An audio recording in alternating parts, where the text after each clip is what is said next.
नमस्कार, म पैदल यात्री सुभाष खतिवडा। म चाहिँ अहिले तपाईको यो कोशी क्षेत्रमा छु। यो कोशीको चाहिँ नि ठुलो उ छ, सप्तकोशीको चाहिँ यो किनारामा छौँ हामी। अब यहाँको बोलीमा चाहिँ कोशीको किनारा भन्नु हुँदो रहेछ, हामीहरुकोतिर चाहिँ बगर भन्छौँ हामीले।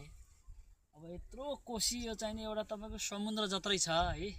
अब यसले चाहिँ नि कति मुडा ल्याउँछ, कति लास ल्याउँछ, अब कतिको चाहिँ नि यहाँ घरबार उडाइदिन्छ। अब एउटा तपाईको चाहिँ नि तराईमा तटबन्धको व्यवस्था छैन। अब कति मान्छेहरूलाई यहाँ चाहिँ बाढीले धेरै समस्या पारेछ। हाम्रो पहाडमा चाहिँ पहिरो जान्छ भने तपाईको यहाँ चाहिँ तटबन्धको समस्या छ कि। अब यो पानी छ नि तपाईको गाउँ गाउँ छिर्ने कि, गाउँ गाउँ छिरेर बाली घर सबै उजाड पार्ने जुन समस्या छ। अनि जति पनि तपाईको पुराना दलहरूले, पुरानो काका हजुरबाहरूले चाहिँ नि हामी नेपालीहरूलाई चाहिँ खाली उनीहरूको मनमा जे आयो त्यो नै लोकतन्त्र हो, उनीहरूलाई कमिसन आयो, उनीहरूलाई पैसा आयो, त्यो नै लोकतन्त्र हो। अनि यहाँको यो कोशी पीडित मान्छेहरूको चाहिँ नि समस्या कसले सुन्दिने त? अब 6 महिनामा तपाईले सरकार परिवर्तन गर्नुहुन्छ, प्रधानमन्त्री परिवर्तन गर्नुहुन्छ। अब यहाँको समस्या, यहाँको विकासलाई चाहिँ नि दिगो नजर कसले गर्ने? अब यहाँको अलिकति यहाँ यस्तो दुःख छ, यो दुःखलाई चाहिँ नि पार गर्नको लागि, पैसा कमाउनको लागि खाडीमा भेडा चलाउनु, ऊँट चलाउनु जानुपर्छ यहाँको युवाहरू भने। अनि कसरी नयाँ पिँढीलाई चाहिँ हामीले नहेर्ने त? होला, ठिक होला, तपाईको छैन त्यो किताबमा भएको संविधानले त यहाँको कोशीको पानी छेक्दैन, घरमा गएर ओछ्यान भिजाउँछ, बाली नालीलाई तसनस पार्छ हैन। गर्ने चाहिँ कसले त? अब जति जोगी आयो पनि त्यही कानै चिरेको आउँछ। चुनाव आउँदाखेरि आएर भाँडा बर्तन मात्दिन्छ, खेतमा चाहिँ नि 1-2 बोरा मल बोकेर हालिदिन्छ, अनि चुनाव जित्छ, जान्छ। उसले एकपाली चुनाव जितेपछि ऊ आउँदाखेरि तपाईको चाहिँ नि लावा लस्कर पुरै बन्दुकवाला बुलेट प्रुफ कारमा आउँछ, कालो जिपमा आउँछ हैन। यहाँको जनताले थाहा पाउँछ त त्यो बिचारा म पहिला मोल बोक्दिएको चुनावको टाइममा म यस्तो गरिदिन्छु भनेर बाचा गरेर हात जोडेर खुट्टा ढोगेर चुनाव जितेर जान्छ। अनि त्यसलाई फेरि पछि उनीहरूले चिन्छन् त? चिन्दैनन्, पोस्टरमा र टिभीमा मात्रै हेर्ने हो। त्यस्तो भन्दा पनि अब त्यो खासमा उनीहरूको फाइदाको तन्त्र भयो, त्यो लोकतन्त्र त्यो हुँदै होइन। लोकतन्त्रको नाममा चाहिँ यहाँ चाहिँ धेरै लुटपाट, धेरै पुँजीवादी विरासत स्थापना भएछ। समाजवाद भन्छन्।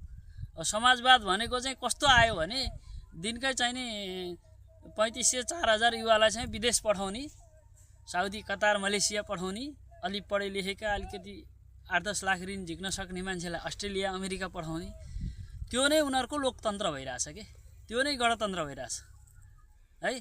जनताको नाममा उताबाट उनीहरूले चाहिँ जहाँ पनि गएर भिख मागेर चाहिँ प्रचण्डजीले गएर मुर्रा भैँसी ल्याउने विदेशबाट हैन। कत्रो इज्जत भयो त? नेपालीको स्वाभिमान त्यो हो त? भैँसी इन्डियाबाट मन्त्रीले उपहार ल्याउने हो त? अब यिनीहरूको धेरै त्यस्तो चाहिँ नि भिकारी पारा धेरै छ। तर नेपाल भनेको भिकारी पारा होइन। राजाको टाइममा पनि स्विजरल्यान्ड जस्तो ठाउँमा नेपालबाट चामल गएको, जापान जस्तो ठाउँमा नेपालबाट दान चामल राहत गएको, पठाएको देश हो।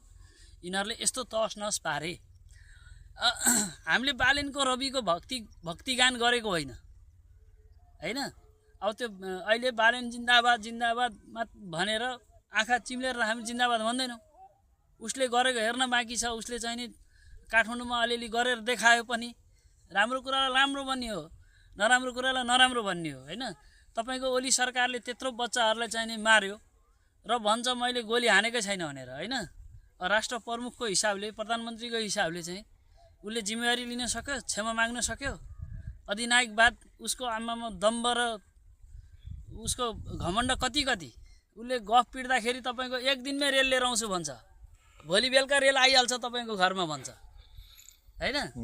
हो, त्यो कारणले पनि तपाईको ओली बा बदनाम भएको हो, शेरबहादुर बा बदनाम भएको हो। काम गर्ने हो हामीले, बोल्ने भन्दा पनि कामले हामीलाई खोज्छ के। जब हामीले काम गर्छु त्यो कामले हामीलाई फेरि खोज्छ। अब त्यस्तो लुकी पुरै बन्दुकधारी लिएर हिँड्नु त पर्दैन काम गर्ने मान्छेलाई हैन। हो त्यो हिसाबले चाहिँ नि तपाईँहरूको चाहिँ एउटा मुड परिवर्तन गर्नु पर्यो, एउटा कन्सेप्ट बनाउनु पर्यो, देश विकास गर्नुपर्ने रहेछ भन्ने भावना तपाईँहरूमा पनि पलाउनु पर्यो भन्दै म चाहिँ अहिले कोशी प्रदेश 2 नम्बर प्रदेश कोशीको किनारमा छु यतिखेर। अब यहाँको केही भिडियोहरू मेरो भ्लगमा आउँछ, कृपया भिडियोलाई अन्तिमसम्म हेरिदिनु भयो। धेरै धेरै धन्यवाद। नमस्कार। म पनि